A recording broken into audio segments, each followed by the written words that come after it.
Peki Allah Azze ve Celle bizim rızkımıza kefil mi? Yeni bir soru soralım. Kefil mi? Allah bizim rızkımıza kefilse niye bize çalışmayı emretti? Allah Allah, bak bu da başka bir mesele değil mi? Şimdi bakın, rivayette geçiyor, Allah bizim dünyada rızkımıza kefil. Ama ahiretimize kefil değil. Şimdi bizim hayatımız tam zıttı. Ahiretimiz garanti gibi, dünyada rızkımız aman aman aman garanti değil gibi değil mi? Öyle değil. Tam zıttı. Allah bizim dünyada rızkımıza kefil ama ahirette geleceğimize kefil değil. Şimdi şu soruyu sordum bir gün kendime. Dedim ki ya Rab, sen bizim rızkımıza kefilsin. Sen bir ağacın da rızkına kefilsin. Ve ağacın rızkını ayağına gönderiyorsun. Ya Rab, madem bizim rızkımıza kefilsin, bizim rızkımızı da önümüze getirip koysan olmaz mıydı ya Rab dedim. Soruyor insan değil mi? Merak ediyor. Şimdi rızka kefil Allah. Ama o gecelerce çalıştığın günleri hatırlıyorsun değil mi? Matematik dersi veriyorsun, ticaretler yapıyorsun, kitaplar yazıyorsun değil mi? Rızık değil mi bunlar? Rızık. Şimdi madem öyle ya Rab, hani şu ağacın önüne geldiği gibi bizim de önümüze gelse olmaz mıydı? Sebebi şu. Eğer rızkı Allah veriyorsa rızkı kazanmak diye bir şey olmaması lazım. Şimdi bebek halden çocuk hale geçene kadarki süreçleri düşünün. Anne karnında bebekken rızkın hiçbir derdi yok. Göbek bağından besleniyorsun. Bebek olunca bir hareket istiyor senden Allah Azze ve Celle. Ağzını diyor böyle böyle yap diyor. Biraz daha büyüyünce çocuğun mücadelesi artıyor. Elini uzatıyor, bana rızık verin diyor. Şöyle yapın, böyle yapın diyor değil mi? Bizim yaşlarımıza geldiğinde de ne oluyor? İş kuruyorsun işte değil mi? Hepinizin bir işi var. İş kuruyorsun. Şimdi demek ki bir insan güçlendikçe, iktidar onda oldukça rızkı ondan uzaklaşıyor. Bu ispat ediyor ki rızık kazanılmaz. Çünkü rızık kazanılan bir şey olsaydı güçlendikçe uzaklaşmazdı, daha çok elde edilirdi. Anne karnındaki bebeğin aç kaldığı duyulmamıştır. Ama 6 yaşındaki çocuğu bir doktor ne ya bu çocuk niye hiçbir şey yemiyor dediği olmuştur. Bak demek ki rızık kazanılan bir şey olsaydı insan güçlendikçe daha çok rızık elde etmesi lazımdı ama öyle değil. Ne kadar acizsen o kadar daha rızık veriliyor. Mesela Osman, senin borç harç içinde kaldığın günler olmuştur ama elma kurdunun olmadı. Sen mi kuvvetlisin, o mu? Sen kuvvetlisin. Şimdi acizin rızkı evi rızkı olmuş yani, düşünebiliyor musun? Mesela Ömer, sen waffle seviyorsun. Waffle'dan ev düşün yani. Elma kurdu öyle bir hayat. Şimdi rızık iktidarla, akılla, zekayla, kuvvetle, kabiliyetle kazanılan bir şey olsaydı bir insanın güçlendikçe rızkının artması lazımdı ama öyle değil. Hiç kimse bebeklik dönemindeki kadar güzel beslenmemiştir. Demek ki çalışmanın manası rızık değil. Çünkü kazanılan bir şey değil. Demek ki çalışmanın manası rızık değil.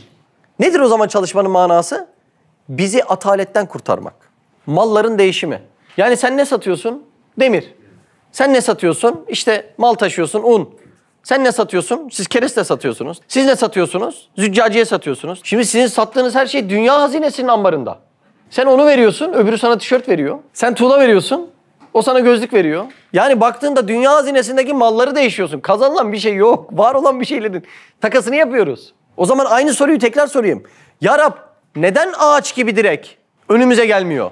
Yani neden bu mücadeleye giriyoruz? Çalışmanın manası rızık değil. Bizim ataletten kurtulmamız. Şimdi bizim bir arkadaş var. Arkadaşın babası ayakkabıcı. Bu ayakkabının tabanlarını falan yapıştırmış yıllarca. Ve onu neyle yapıştırıyor? Çok ciddi bir kimyasalla yapıştırıyor. En son işte Allah şifa versin, Konya'da ciğer miyer bitmiş. Sizce böyle bir insanın çalışma gayreti, mecburiyeti olmasaydı ayakkabı yapar mıydı? Sen ne giyeceksin? Mecbur kalmasa şu tişörtü yapar mıydı? Mecbur kalmasa şu suyu şişeler miydi? Peki bu tablet olur muydu? Bu gözlük olur muydu? Demek ki çalışmak mana olarak bizi ataletten kurtarmak için. Kuşlar rızık için uçuyor. Balıklar rızık için göçüyor. Kainat rızık için harekete geçiyor. Allah Azze ve Celle de dünyada yerinde oturup sıkılıp ölümü bekleme, harekete geçebilesin diye senin %100 belli olan rızkını sağa sola saklamış ki arayıp bul ve dünyada hareket olsun. Demek ki çalışmanın manası rızık değil, hareket prensibine uymaktır. Bir önce de dedik ki rızık kazanılan bir şey olsaydı güçlendikçe daha çok elde edilmesi lazımdı. Öyle diyorlar ya hani ekmeğimi taştan çıkarıyorum. Sanki muzu kendi yaratıyor. Allah 3 gün yağmur yağdırmasın da bir görelim bakalım hangi taştan çıkarıyoruz. Ben bunları dişim tırnağımla kazandım. Dişin tırnağını neyle kazandın? Ya çok gafil cümle ediyoruz, Allah affetsin. Bugünkü ders bir netice dersi, anlıyorsunuz değil mi? Ağaç gibi olamayız. Ama ağaç gibi düşünemeyiz de başka bir farkımız var. Neticeyi Allah'tan bilme gibi bir farkımız olması lazım şu dersten sonra. Buyurun. Bismihi Subhanehu. Mektubat 29. mektup 6. Risale olan 6. kısım. Üçüncü desise-i şeytaniye. Tağma yüzünden çoklarını avlıyorlar. Kur'an-ı Hakîm'in ayat-ı beyinatından istifaza ettiğimiz kat'i bürhanlarla çok risalelerde ispat etmişiz ki meşru rızık iktidar ve ihtiyarın derecesine göre değil, belki acz ve iftikarın nispetinde geliyor. Bunu bir manada konuştuk. Rızık, güç, kuvvetle doğru orantıda değil. Hatta ve hatta ters orantıda, evet. Bu hakikati gösteren hadsiz işaretler, emareler, deliller Ya vardır. şimdi işaret, emare, delil. Bunlar ne demek ya? Rızkın delili olur mu? Bakın şimdi. Bozuk bir makinayı tamir etmek isterseniz eğer, makineye dalmadan önce makinenin çalışma prensiplerini bilmeniz lazım. Doğru mu? Şimdi bizim konuştuğumuz rızık meselesi ben ve kainatın sistemiyle ilgili bir mesele. Ama benim yanlış bildiğim bazı şeyler var. O yüzden öncelikle kainat sisteminin çalışma prensibini çok iyi bilmem lazım. Allah Azze ve Celle'nin iki çeşit şeriatı vardır. Biz Kur'an'da geçen şeriata şeriat-ı Ahmediye deriz. Ve bir insan Kur'an'daki şeriata aykırı hareket etse, mesela namaz kılmasa, dünyada bunun üzücü olan karşılığını çok az görür. Ahirette üzücü karşılığını çok görür. Demek ki Kur'an'ın şeriatı daha çok nereye bakıyor? Ahirete bakıyor. Bir de Allah Azze ve Celle'nin kainatın içerisinde yarattığı bir şeriat daha var. Bu şeriata da şeriat-ı fıtriye diyeceğiz. Sizin fen derslerinde gördüğünüz kanunlar var ya, çekim kanunu, itme kanunu, ateşin herkesi yakması, bir insan zehir içerse ahvalinin ne olacağı, suyun kaldırması. Bunlara şeriat-ı fıtriye veyahut sünnetullah veyahut adetullah diyeceğiz. Bakın, Allah kainatın dar-ı imtihanın sistemini şöyle yaratmış. Büyük çarklar olarak fıtrat kanunlarını öne sürmüş Allah Azze ve Celle. Mesela mükemmel bir Müslümansın Ömer. Su içmemek gibi bir ahval olabilir mi sende? Allah dilerse onu da yaratır. Ben genel kaideler üstünde konuşuyorum. Anlıyorsunuz değil mi? Yoksa Allah dilerse anne baba olmadan çocuk da verir. Baba olmadan bir insan da yaratır. O Allah. Anne baba olmadan da yaratır. O Allah. Ben genel kaideleri konuşuyorum. Şimdi genel kaide olarak mükemmel bir Müslümanım. Kur'an'ı her gün defalarca hatmediyorum. Su içmeyeceğim. Olur mu? Sende olur mu aynı şeyler? Ya çok namaz kılıyorum, artık uyumayacağım. Şimdi sen niye uyumak zorundasın bunlara? Evet, senin fıtratın ve kainatın işleyişinde bu var. Bakın, kainattaki büyük çarklar bunlardan oluşuyor. Bir insan öncelikle tembellik etse, yani hakkıyla tevekkül etmese ne demiş oluyor biliyor musunuz? Allah'ım, senin bu yarattığın büyük çarklar var ya, ben bunları tanımıyorum. Sadece köşede kitabı açıp dua edeceğim. Sizce Allah razı gelir mi bundan? Boşa mı yaratmış Allah? Abes iş yapar mı Allah? Haşa. Şimdi bir insan Kur'an'ın şeriatına aykırı davransa daha çok cezasını ahirette görür. Bir insan şeriat-ı fıtriyeye aykırı davransa daha çok cezasını dünyada görür. Hırsta öyle bir özellik var ki iki kanattan da ceza gösterir adama. Anladınız mı hırsın özelliğini? Kainatın işleyiş sistemini biraz anlayabildik mi hırs cihetinde? Hırsta öyle bir problem var ki bir, ahiretini cehennem eder. Hem oradaki çarklara aykırı. İki, hırs ile dünyaya dalana lezzet haram olur. Uyku haram olur. Mutluluk haram olur. Hem de bu dünyanın şeriatına aykırıdır. Anladınız mı hırstaki problemi, sıkıntıyı? İki cihanı da bertaraf eden, bedbaht eden, viran eden bir özellik hırstır. Nasıl bir özellik bu ya? Nasıl bir özellik? Yani şu dersi bilmeyen bir insan huzur-u maneviyi elde edebilir mi?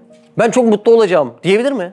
Allah Allah. Bakın, çokların cehennemine sebep olmuş bir ders.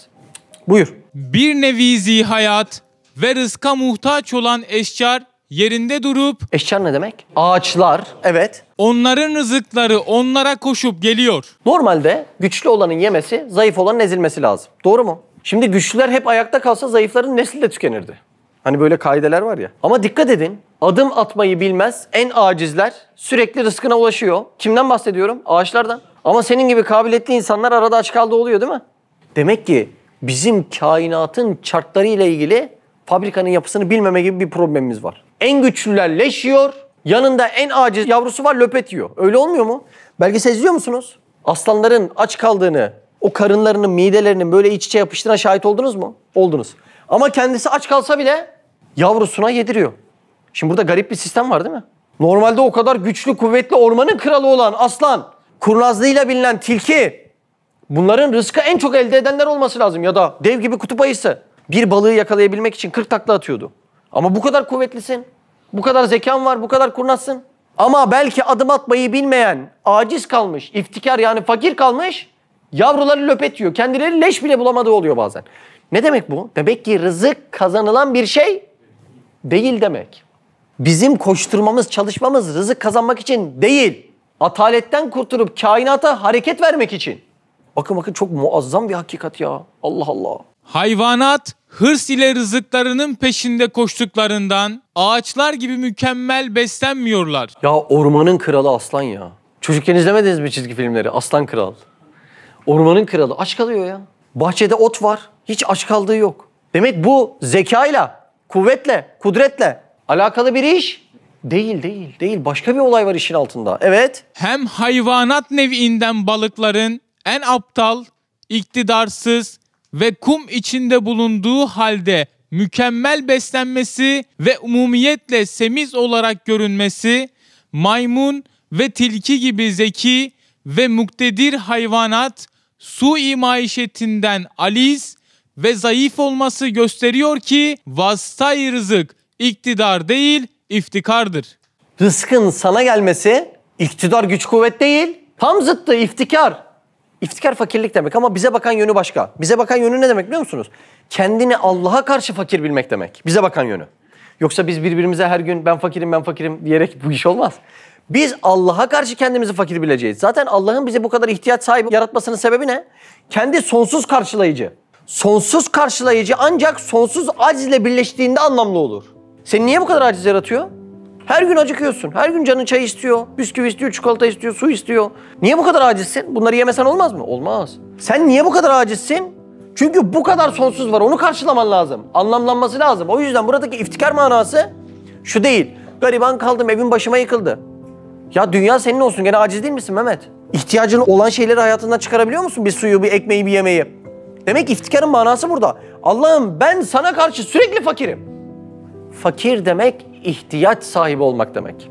Aç, gücün yetmemesi, fakr, ihtiyacın olması. Benim güneşe ihtiyacım var. Ben fakirim. Benim güneşi doğurmaya gücüm yetmiyor. Ben acizim. Peki sen kendini güçlü, kuvvetli bilirken dünyayı neden istediğin kadar elde edemiyorsun? Allah'ın merhametinden. Çünkü biliyor ki o kul hırs ile dünyayı istediğinde Allah ona verse ne olacak? Bir şey sorayım şimdi herkesin hatırası canlanacak. Çok heyecanla müjdeli bir haberi etrafa bile anlatıp daha sonra elinize yüzünüze bulaştığı oldu mu? Çok oldu değil mi? Bakın bunun altındaki olay var ya, inanılmaz bir matematik olayı. Allah merhamet ettiği için eline yüzüne bulaştırıyor. Yoksa yalancı kapıdan mutlu olup mutluluğunun devamını yalancı kapıdan istemeye devam edecektin. Bazen insanın çalıştığı iş yerinde hem de dev gibi iş yerinde abisiyle, atasıyla, ötesiyle, patronlarıyla bile anlaşamadığı çok hadise olur. Ve der ki ya yazık ya istemiyorum arkadaş ya huzurum kalmadı. Hatta öyle günler olur der ki ya al baba ya şirket senin istemiyorum ya al evi de al arabayı da al der. Allah'ın o hadiseleri yaratma sebebi ne biliyor musun? O rızkı o babandan bilme diye. O rızkı o fabrikanın sahibinden, patrondan bilme diye. Bakın inanın Allah'ın muazzam bir merhameti bu. Hisle, heyecanla yani hırsla. Hırs bu kıyafetleri de giyebilir mi? Giyebilir. Çok duygusal bir hale gelirsin. Evleneceksindir. Düşüncen, mantığın elden gitmiştir. Bu dersi bilmeyen birisi ya işte bu da Leyla oldu, Mecnun oldu, uçtu diyebilir. Ama dersi bildiğinde biz anlarız ki hırs, his, heyecan ve duygusallığın kıyafetini giymiş. Yani o olayda bile seni Allah'ı unutturmak için bir mücadele ediyor. Niye? Kalenin içinde haini var. Bunun neticesinde güzellik hayalleriyle girdiğin yolda bir bakarsın eline yüzüne bulaşmış. Niye öyle oldu? Allah'ı unutacaktın. Unutma diye oyunu bozdu. Senin can ciğer kardeşin, kainattaki çok önemli meseleleri, mesela ailesine yanlışa düşse, uyuşturucu maddeye, başka haramlara, kumara düşse, ailesini unutacak olsa, senin de gücün yetse, onları elinden bıraktırır mısın? Peki bıraktırmak için odaya kapatman gerekse, hatta bazen arkadaşını ya yeter artık deyip şöyle itmen gerekse, hatta elinden evini, arabasını alman gerekse, imkanlarını alman gerekse, o pis maddelere bulaşmasın diye yapar mısın? Sen niye yapıyorsan Allah da o yüzden yapıyor işte. Bu şuunat-ı ilahiye burcunun bir numuneciğini Allah bize koymuş meseleyi anlayalım diye. Sen neden o arkadaşını engelliyorsan, imkanı olsa o kötü ortamını bozar mısın? O arkadaşlarıyla bir daha görüşmemesi için bir kez kavga etmelerini ister misin? İster misiniz? İstemez mi insan ya? Kumar ortamı, kokain ortamı, bilmem ne ortamı. Ya görüşme şu adamlarla deyip pis yüzleri ortaya çıksın, kavga edin ister misin? İster insan. İşte sen gücün yetse bunu istersin ya, Allah'ın gücü yetiyor, yaratıyor. Bizim elimizde imkan olsa yapardık. Allah'ın elinde imkan var, gücü var, kudreti yetiyor, yaratıyor. Ne yaratıyor? Hırs ile daldığın şeyin oyununu bozuyor. Dalma, dalma. Sen çocuğu denizde ne kadar götürüyorsun? Şu kadar. Niye götürmüyorsun devamına? Dalar, boğulur diye. Allah niye o kadar veriyor, devamında oyunu bozuyor? Dalma diye, dalma. Demek şu hırsı bıraksak, kabiliyetlerimiz bir gelişse, Allah bu dünyayı bir gün Müslümanların eline verecek. Verecek ya, verecek. Dünyanın dört bir tarafında zulüm oluyor. Olayı duyuramıyoruz. Olayı duyurduğumuz haberleşme cihazları, zulüm sahiplerinin haberleşme cihazı. Bunu anlamamız lazım artık ya. Allah'ın sünnetullahına uymak da ciddi bir duadır. Sadece elini açman değil, ikisini aynı anda yapman lazım. Zulmü duyurmaya çalıştığın iletişim cihazları bile o adamların iletişim cihazları. Adam canı sıkınca düğmeye basıyor, hepsini bitiriyor. Bu yüzden dünyanın da gönlü güzel, insaflı, adaletli, hakperest Müslümanların elinden dönmesi lazım. İnşallah o günler gelecek. İnşallah. Ama o günler gelmeden önce bir şeyin gelmesi lazım. Hırsın terk edilmesi lazım. Çünkü Allah Müslümanlara acıdığından hırs ile dünyayı talep ettiklerinden onlara dünyayı vermiyor. Vermeyerek iyi mi yapıyor? Ne iyisi ya. Sonsuz hayatı kurtarıyor ya. Böyle bir iyiliği adama anası babası yapmaz ya. Subhanallah ya.